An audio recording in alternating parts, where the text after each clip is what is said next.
O texto da pregação desta manhã é este, em cuja leitura João Marcos nos conduziu.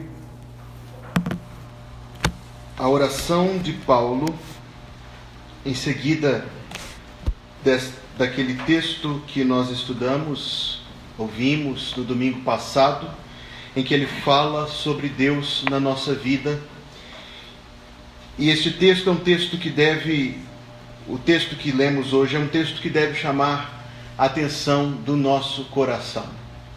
Na segunda-feira à noite, o meu irmão, João Marcelo, que inclusive faz aniversário hoje, lembre-se dele na sua oração, ele me mandou no Instagram os stories de uma moça que está fazendo, ele tem mandado há alguns dias os stories de uma moça que está fazendo turismo pela cidade de Roma. E indo a Roma, ela visitou os pontos principais, como o Circo Máximo, o Coliseu, o Vaticano, e postou no Instagram fotos e vídeos, e aí as pessoas podem ver isso. E na segunda-feira ela foi à igreja de São Paulo Extramuros. A próxima vez que você for à cidade de Roma, em vez de assistir futebol, como foi da última vez que você foi lá, vá à igreja de São Paulo Extramuros. Ela tem esse nome porque ela ficava fora dos muros da cidade de Roma e tradicionalmente foi construída em cima do sepulcro do apóstolo Paulo. A moça fez filmagens que me impressionaram muito, porque a igreja, a construção é magnífica. É cheia de mármore e de ouro, e de coisas belas, e de pinturas, e de mosaicos, e de coisas antiquíssimas, feitas com todo o mais delicado trabalho artístico. Michelangelo, Rafaelo, as tartarugas ninjas, todos os artistas do Renascimento, representados ali. Mas o centro da igreja de São Paulo Extramuros não é uma obra de arte luxuosa, e foi isto que tanto enterneceu o meu coração. O centro da igreja não é uma obra impressionante de pintura ou de escultura. O centro, no meio, na parte central e de principal destaque daquela construção, é uma caixa do tamanho desta mesa aqui à minha esquerda, eu vou supor, de pedra muito antiga, lascada, que segundo a tradição antiga é o caixão do apóstolo Paulo, ali preservado. Nunca foi aberto esse caixão.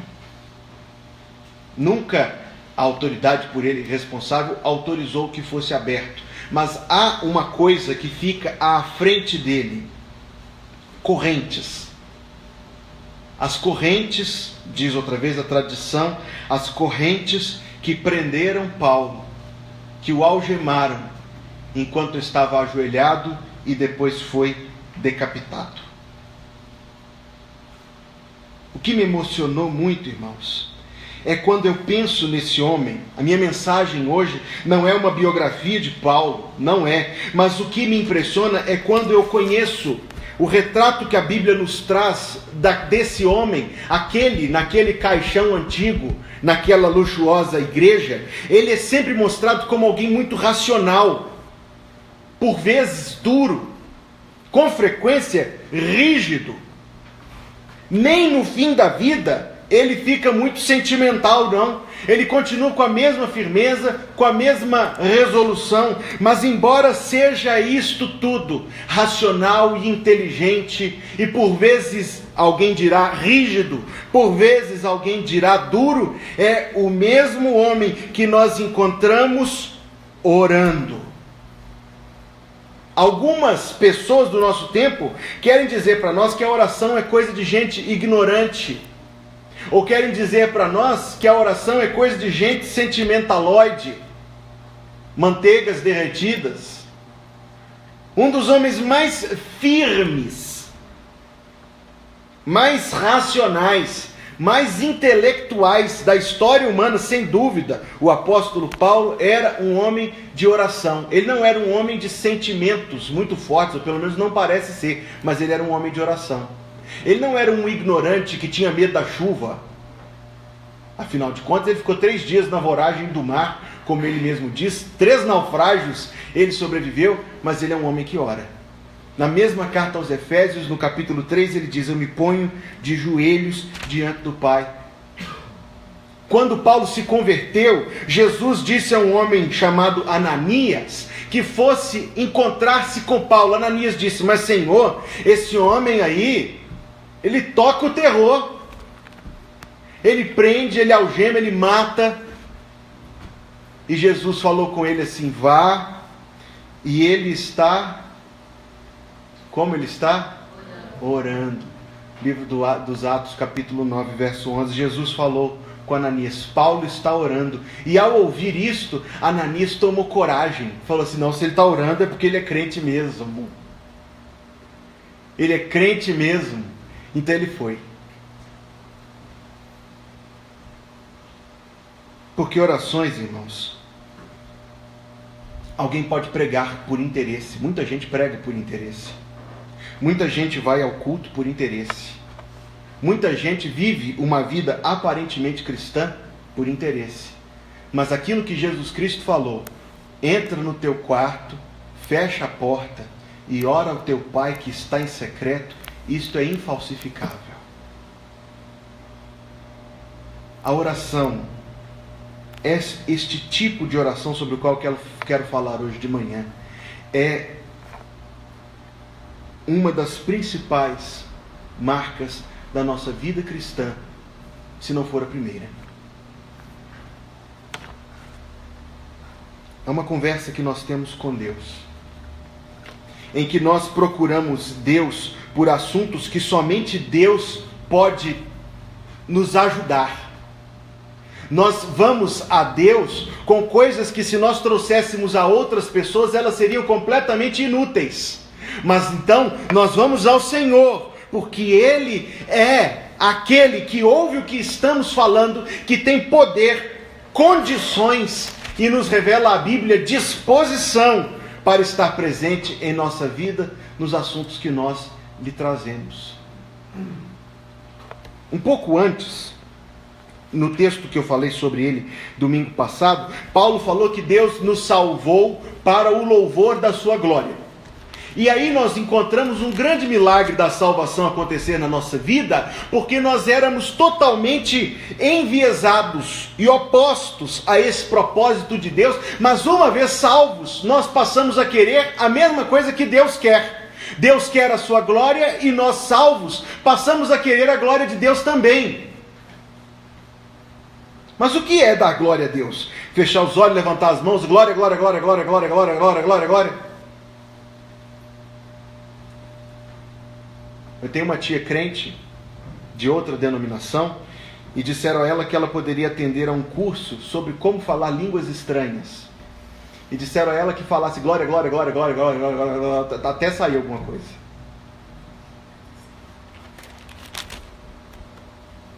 Você fechar os olhos, levantar as mãos e até chorar, falando glória, glória, glória, glória, glória, não vai render a Deus glória nenhuma. Nenhuma. Nenhuma. Se atrás dos lábios não houver um coração sincero e que verdadeiramente deseja que o nome de Deus seja engrandecido. Glorificar a Deus é honrar a Deus, respeitar a Deus, amar a Deus e viver uma vida que patenteie, que testemunhe a presença e a graça de Deus em nossa vida. Veja que a gente não pode, irmãos, dizer palavras de oração se o nosso coração não for um coração sincero para com Deus. Há um texto na internet muito famoso, depois você pode procurá-lo por completo, mas o texto fala: Pai nosso, não digas Pai se o teu comportamento não é de filho, não diga nosso se você não ama os outros. Por aí continua. Então a oração começa: tendo eu ouvido a fé que há entre vós no Senhor Jesus e o amor para com todos os santos, não cesso de dar graças por vós, não cesso de dar graças por vós, fazendo menção de vós nas minhas orações.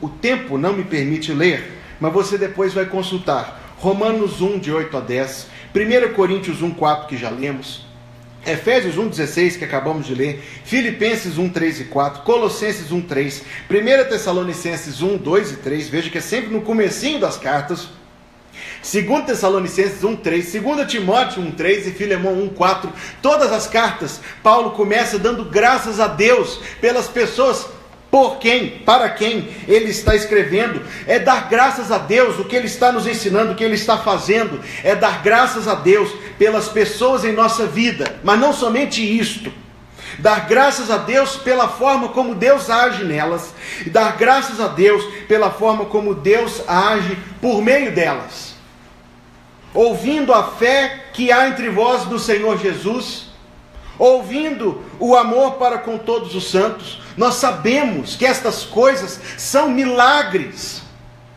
Nós sabemos que o coração de uma pessoa passar a amar Jesus Cristo é um milagre que Deus faz. Que um coração incrédulo passar a crer é um milagre que Deus faz. Nós sabemos que alguém amar o próximo da forma como Jesus Cristo manda fazer é um milagre de Deus.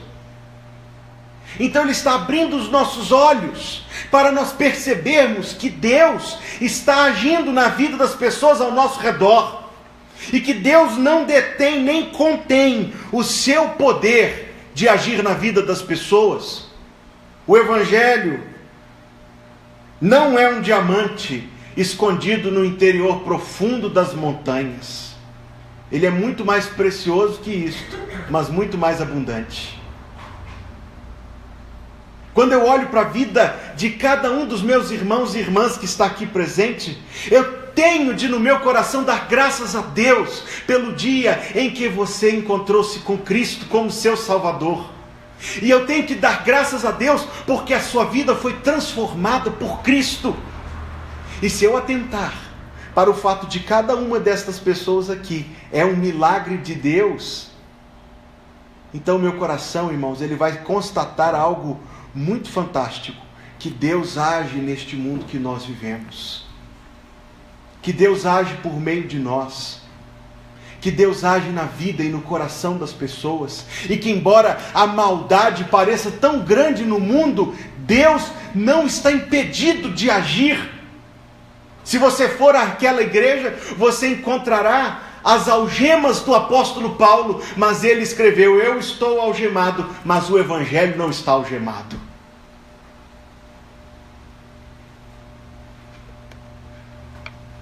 Vida de Maria Isabel, quando encontrou-se com Cristo lá na terceira igreja. Vida de João Marcos, que ouviu o Evangelho pelo seu pai. Vida de Renilza, que ouviu o Evangelho lá naquela igreja linda, lá na Bocaiúva. Vida do Geraldo, que tem um testemunho tão maravilhoso, que se entregou a Cristo lendo as páginas da Escritura Sagrada. Vida do Denilson, que ganhou a esposa e a família toda para Jesus. Irmãos, vida do irmão Hélio, a forma como encontrou-se com Cristo lá na Bela Vista, foi batizado. No dia do batismo dele, a palavra do Senhor chegou no coração da Adriana. Um milagre de Deus, irmãos. Um milagre de Deus sobrenatural. Um milagre que não é produzido pela força da pessoa. Um milagre que não é produzido pela força do conhecimento, nem do convencimento. A estes deu-lhes o poder de serem feitos filhos de Deus, os que não nasceram da carne, nem do sangue, nem da vontade do homem, mas de Deus. Olha o texto que nós lemos no começo do culto, o apóstolo Paulo falando: Cristo não me mandou para pregar com sabedoria, mas com poder. O Evangelho é a loucura para os homens, mas para nós, Cristo é o poder de Deus, a sabedoria de Deus, a redenção de Deus. Se eu olho para a sua vida, Se você olha para a vida de cada um, porque eu mencionei alguns, mas cada pessoa que está ouvindo a palavra já viveu, já experimentou este milagre tão maravilhoso. E se a gente atentar para isso, irmãos, isso, eu vou te dizer uma coisa, derrete o nosso coração mais do que manteiga. Porque a gente percebe que Deus não está amarrado, Deus não está algemado, Deus está agindo hoje ainda. Deus está agindo hoje ainda, levando a salvação ao coração das pessoas. Pense nisto. Agora são 11h04 da manhã. Quantas igrejas estão reunidas ao mesmo tempo que nós?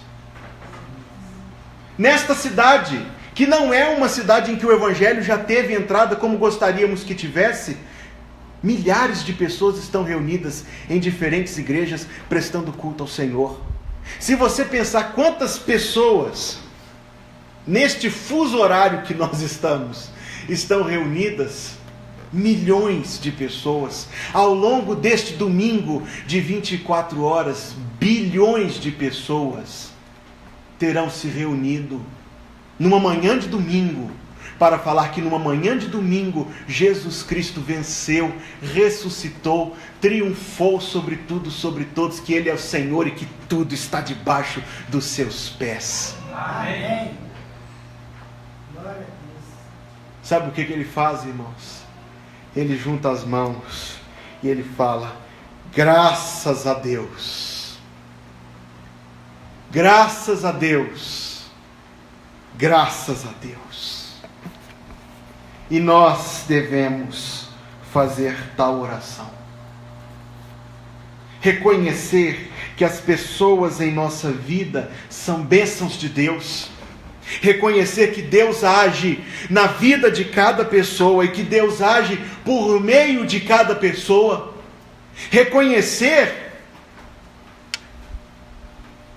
que, se embora as pessoas falham conosco, Deus não deixará, Jesus Cristo não deixará a obra dele incompleta na vida delas.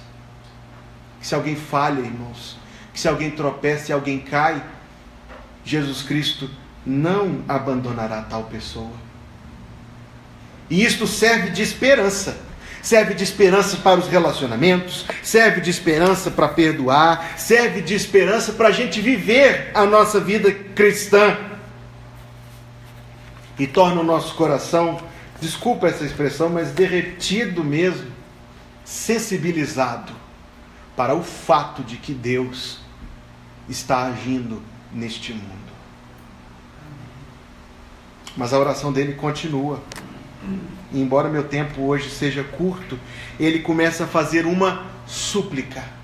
Ele agradece e diz assim: não cesso de dar graça por vós, fazendo menção de vós nas minhas orações. E aí ele faz 2 pedidos. Eu não vou ler o texto, eu montei um esqueminha, e tente acompanhar comigo que eu acho que vai nos esclarecer. Letra A, ele pede que Deus nos conceda espírito de sabedoria e revelação do pleno conhecimento de Deus.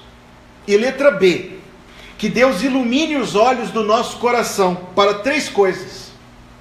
Deus ilumine os olhos do nosso coração para a esperança do chamado de Deus. Deus ilumine o meu coração e o seu para a riqueza da glória da sua herança.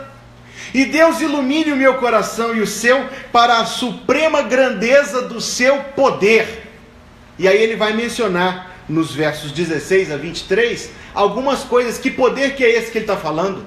É um poder que trouxe Cristo da morte, então é um poder sobre a morte. É um poder que colocou Jesus Cristo acima dos demônios. É um poder que dominou o inferno. E Jesus Cristo falou que levou o cativeiro. É um poder acima de todo nome que se possa referir. Pessoas, poderes, autoridades deste mundo. E é um poder que colocou Jesus Cristo como Senhor da igreja.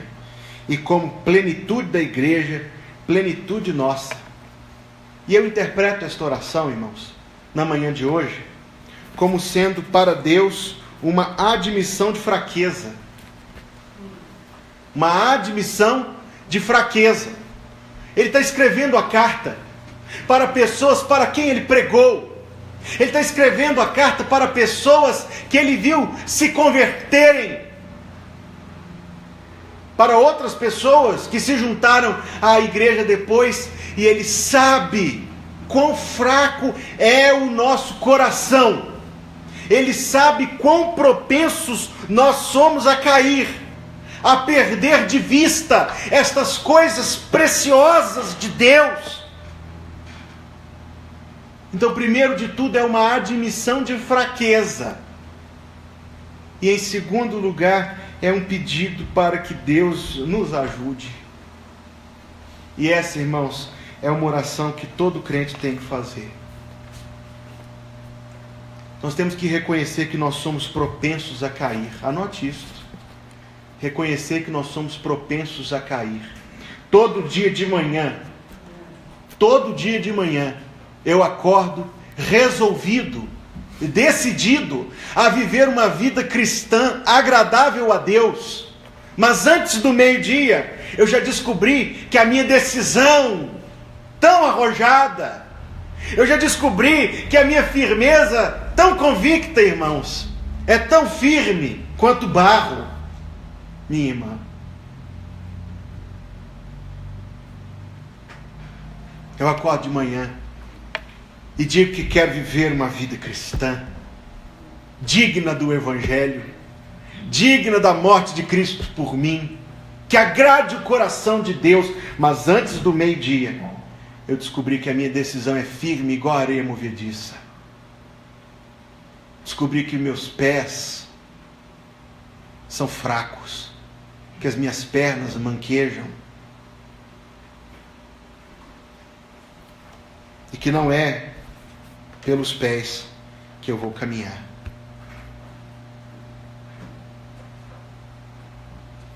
Sabe o que acontece conosco, irmãos? Acontece comigo, eu acredito que eu não estou sozinho nisso. Muitas vezes o nosso coração se fecha. Não é verdade? Nosso coração resseca.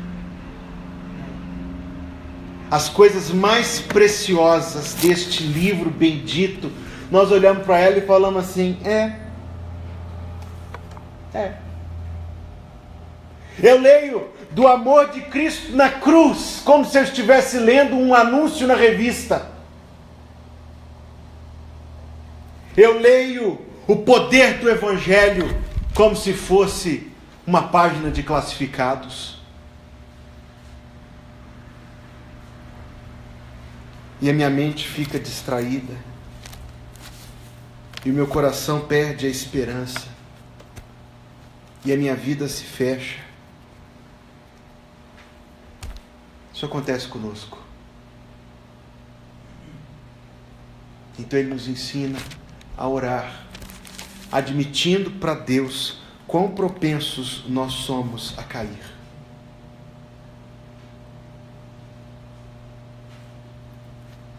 E eu quero dizer mais para os irmãos. Ele nos ensina a orar especificamente. É mais fácil você dizer assim: eu sou uma pessoa horrível, do que confessar que você sentiu inveja de algo X. Até para sair essas palavras da boca da gente, a gente sente que não queria falar aquilo. É mais fácil falar assim: eu sou ruim demais, do que dizer: Senhor, me perdoa porque eu pensei aquilo, porque eu senti tal coisa, porque por um segundo eu desejei, porque por um segundo eu senti que a vida do não crente é melhor do que a vida do crente. Pedir ajuda, irmãos, é pedir ajuda especificamente. Eu alistei aqui 5, existe muito mais, mas eu alistei aqui 5 perigos muito sutis que o coração do crente corre. O perigo da apatia. Sabe o que é a apatia? Indiferença. Se é, tanto faz. Se não é, tanto faz. Esfriamento, Geraldo. E mornidão. Esse é um perigo, irmãos, que a gente corre. O perigo de nos tornarmos apáticos, isto é, insensíveis, indiferentes. O perigo do nosso coração se tornar morno, com coisas que são preciosas demais da conta, tremendas demais da conta, e para nós a gente responde: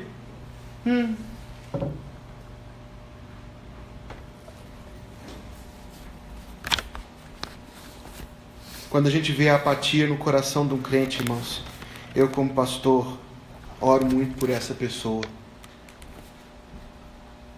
E nós temos que orar a Deus se houver apatia no nosso coração. Nós temos que orar a Deus se houver desânimo. Eu li essa ilustração, é absolutamente ilustrativa, não existe nada de verdadeiro nela, exceto o ponto que ela faz. Dizem que um dia o velho Satanás fez uma mostra das suas ferramentas. E as pessoas viam exibidas nas prateleiras as ferramentas com as quais o diabo trabalha no mundo.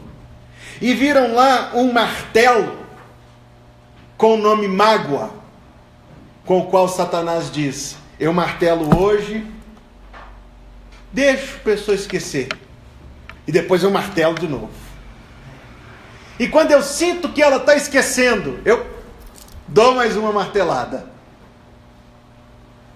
Satanás exibiu para os transeuntes uma mola grande, chamada raiva. E ele diz: com essa mola eu disparo as pessoas longe, mas sem rumo. Ela sai impulsionada, não sabe onde vai parar. Sabe sair, não sabe chegar. Sabe ir, não sabe voltar. Mas a ferramenta mais gasta nas prateleiras infernais de Satanás tinha o nome de desânimo. E ele falou: com esta eu impeço muita coisa boa de acontecer. Com as outras eu faço o mal, mas com esta eu impeço o bem.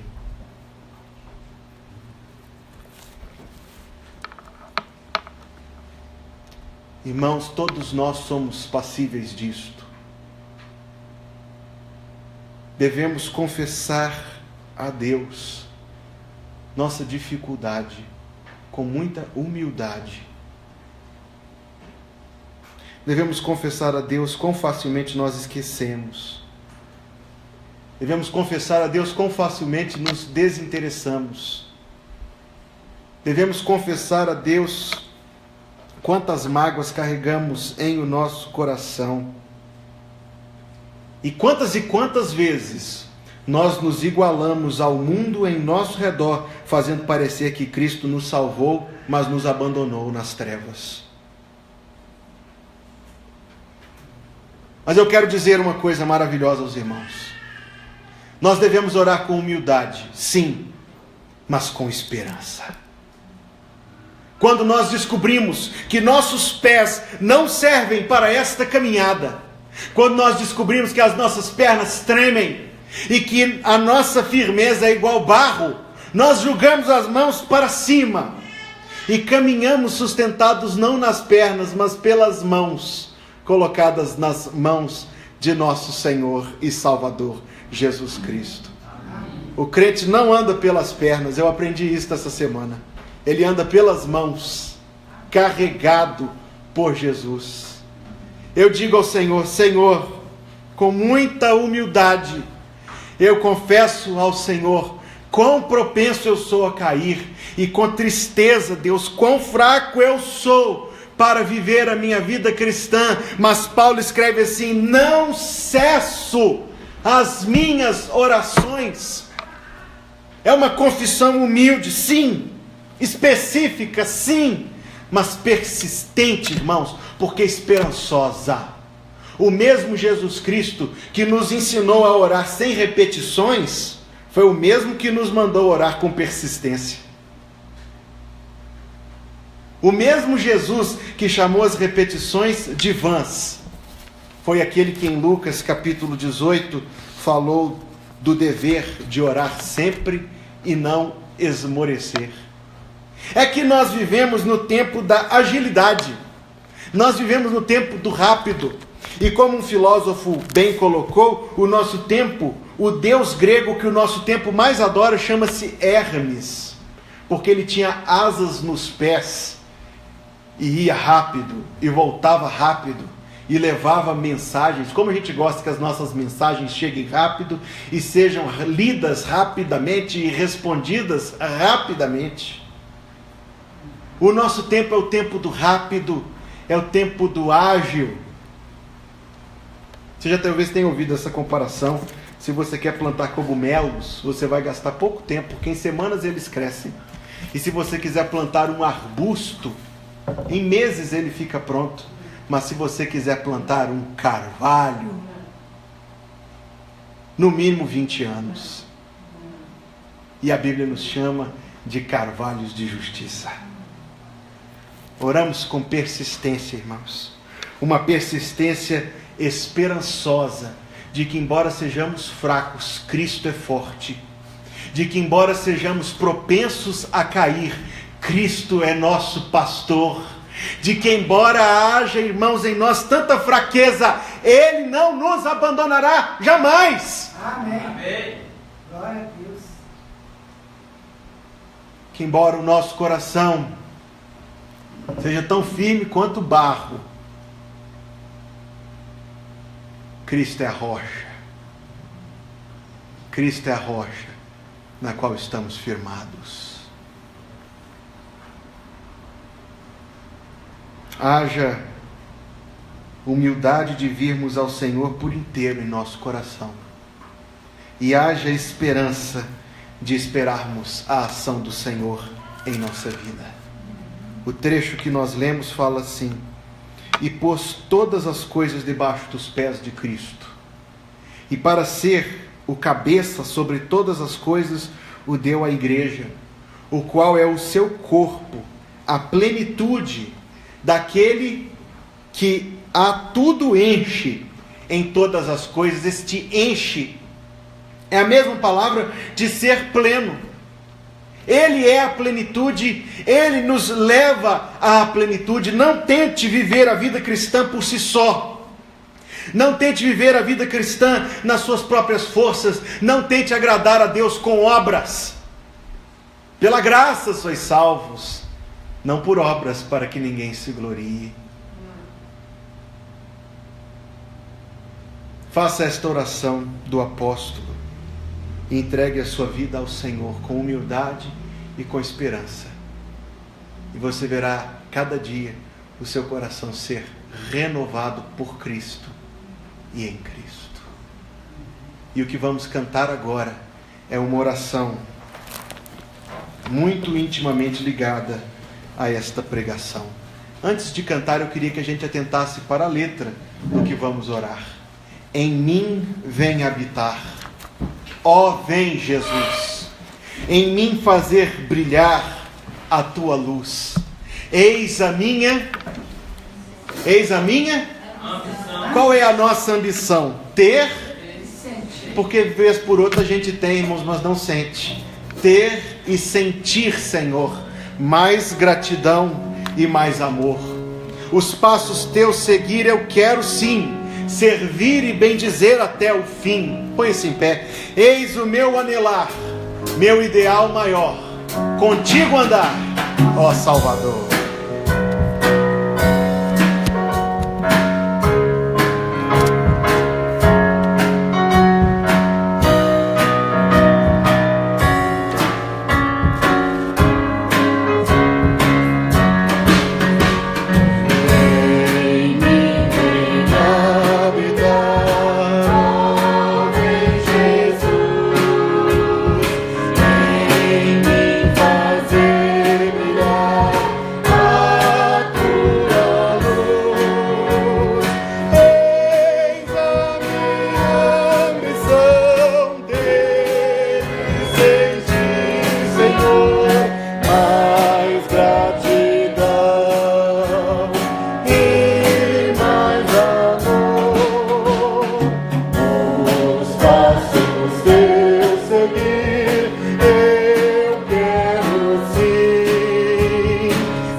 alegria mais, gozo não há maior.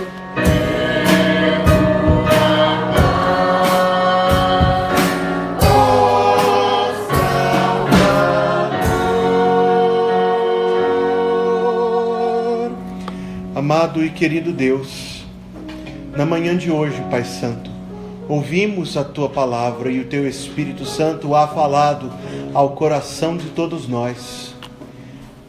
Ajuda-nos, ó Deus, nas nossas fraquezas, assiste-nos nas nossas debilidades, renova em nós o homem interior, Pai Santo, de dia em dia, de maneira que atentemos não nas coisas que se veem, que são passageiras, mas nas coisas que não se veem, porque são eternas. Sensibiliza o nosso coração, Deus, sempre à Tua voz, à Tua palavra, à Tua vontade para a nossa vida. Que Teu Espírito domine em nosso coração e nos fortaleça a caminhada para sermos sustentados pelo Senhor e levados de glória em glória. Sabemos, ó Deus, que a obra do Senhor em nós não ficará incompleta, e isto é para nós esperança e renovo para o nosso coração. Seja com cada um de nós, Deus. Ajuda-nos a sempre agradecer a ação do Senhor na nossa vida, na vida do nosso irmão e da nossa irmã, e a buscar a presença e a ação do Senhor em nosso viver, de maneira que Te glorifiquemos e honremos, enquanto é desejo do Senhor vivermos neste mundo. Que o Senhor te abençoe e te guarde. Que o Senhor faça resplandecer o seu rosto sobre ti e tenha misericórdia de ti. Que o Senhor sobre ti levante o seu rosto e te dê a paz. Em nome de Jesus. Amém.